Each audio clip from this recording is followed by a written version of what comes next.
not about parents being, overprotective, but it's about safety. And like I shared on Sunday, there's a difference between privacy and secrecy. You know, anything that's a secret, if it's revealed, it's going to hurt the people that you love, including yourself. And something that's private, it won't hurt anyone. So there's a difference between privacy and secrecy, and I really um, want to encourage the youth out there to just sit down and talk to your parents. This is a serious issue, and get involved with Youth Spark. Go to their website, sign up for the newsletter. In addition, you have a Facebook page, right, and a Twitter account, correct, Allison? Yes, we do. Our Share Facebook, that with us. sure thing. Our Facebook is Youth Spark Inc. IMC, and our Twitter is Youth_Spark. Okay. And Allison, you're studying for your master's in social work at Georgia State University. So I know that this being a part of Youth Spark is really giving you that hands-on experience as far as how you're going to use your degree. So is that something? Is this a field that you're going to continue to stay in? What's your goals for the future when you get this master's degree? I think I would really like to stay in this field. It's something I'm very passionate about. I think we all have to do sort of, I know this sounds very social worky, but what calls to you, and I think we all have different things that are really important to us, and this matters so much to me, and I feel really fortunate to be able to be a part of Youth Spark, just to work to make a difference in this arena, because it's something that no child should ever have to experience. So I would really love to continue in this arena, and I think studying for my master's in social work has just really reinforced everything I've learned here at Youth Spark, and I think social work has given me some really great tools to use in this arena. Well, I'm so happy to have been able to be a part of this conversation with you, because I believe that, when you know better, you do better, and the more you know, you're empowered. And I feel that the information that you do give to us, I feel empowered, because I feel like now I can show up on February 13th, 2014, downtown Atlanta, Capitol, the Freight Depot, and I can really get involved.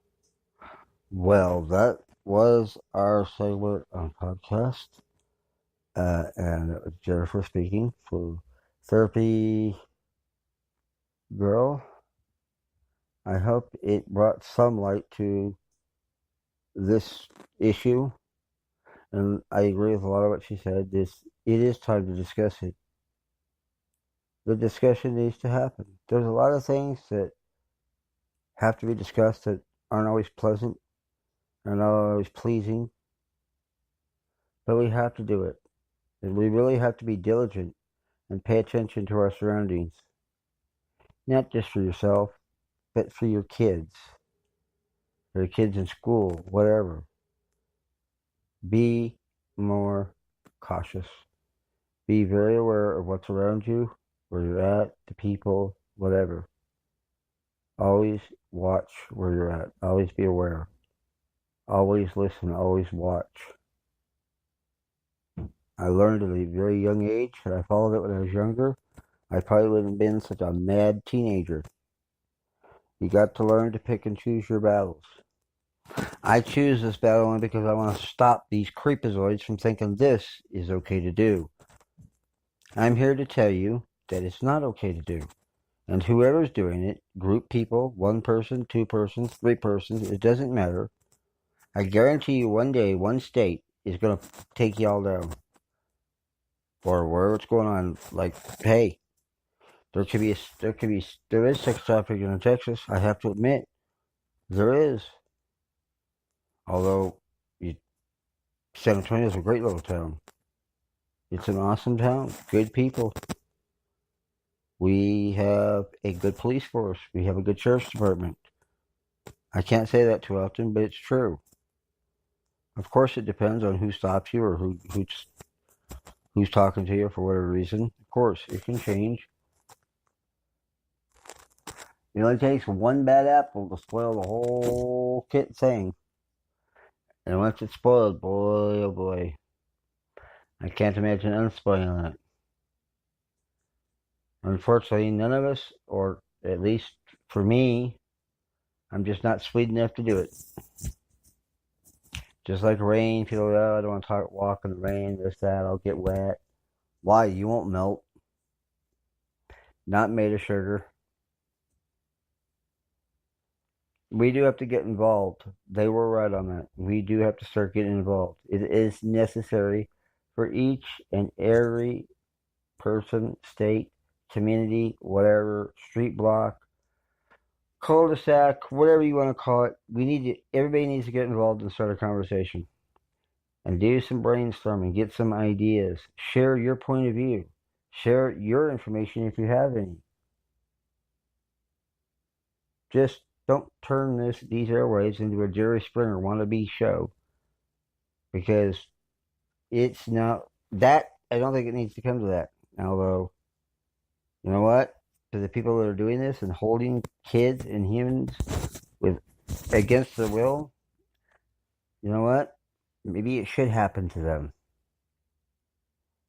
Maybe it should. But again, I can't be their judge and jury and executioner. It's not really up to me. I know I despise, with every ounce of my being, sex trafficking, human trafficking, kidnapping, child porn, child pornography, child abductions, mistreating the elderly or animals or kids. None of them, especially kids and animals, they didn't ask to be here. They didn't ask to be here. That wasn't their idea. It wasn't my idea to be here either. But I am. It's nobody's idea. But we are here. And we all are brothers and sisters in Christ. At least in his eyes, we are. Because he treats us equally, loves us equally, and forgives us equally. And unconditionally, without waiver. It's possible to forgive. How many do you think it's how many do you think, how many times, if you forgive, how often is it that you forget about it? It really depends on how dramatic the situation is that puts you in that situation. Some things can have a profound effect on certain people and have an entirely opposite effect on somebody else. Problem is nobody understands what people don't, what they're afraid of. They don't understand, and you can't convince them. They have to see to believe, or however you want to put it. Most people are afraid of what they don't understand. I don't understand. I don't understand sex trafficking. I don't have a lot of knowledge in it, but I'm willing to cover it. I'm willing to talk about it. I'm willing to start the conversation. But I need y'all's help. I need this conversation to start ASAP. You're listening to Brian's podcast live at www.speakerstudio.com. That is going to conclude our show tonight. I want to thank each and every one of you for listening, and please tune in again, live, on demand, on Facebook, on the Alexa device at Amazon.com, or you have to download. I'm not sure which. Don't quote me.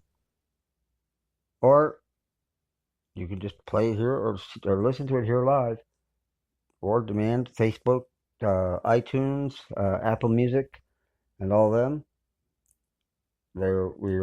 All the show will be posted on those sites. You can also download it here, catch it on demand here, whatever you like. Just remember, some of these shows may be graphic and may be not suitable for children that are in the room. Again, that's up to each parent, each individual parent or home, based on their boundaries and guidelines that they live by or have their family live by.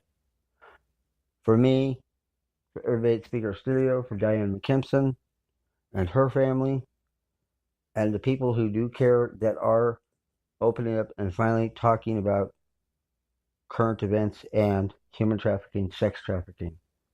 Thank you, ladies and gentlemen. I hope to hear from you soon. Please jot down and send me an email at bdhammond45@gmail.com, or you can leave me a message or text at 210-612-8255. 888-888-2249 at your convenience. If I don't get back to you right away, rest assured that I will. But until next time, this is Brian Hammond's podcast and therapy with a girl. This was a self-help program sponsored by people that are passionate about human trafficking. Have a good Monday and be safe. And don't forget, give your family a hug, ladies and gentlemen. Give him a kiss even if you like. Good night.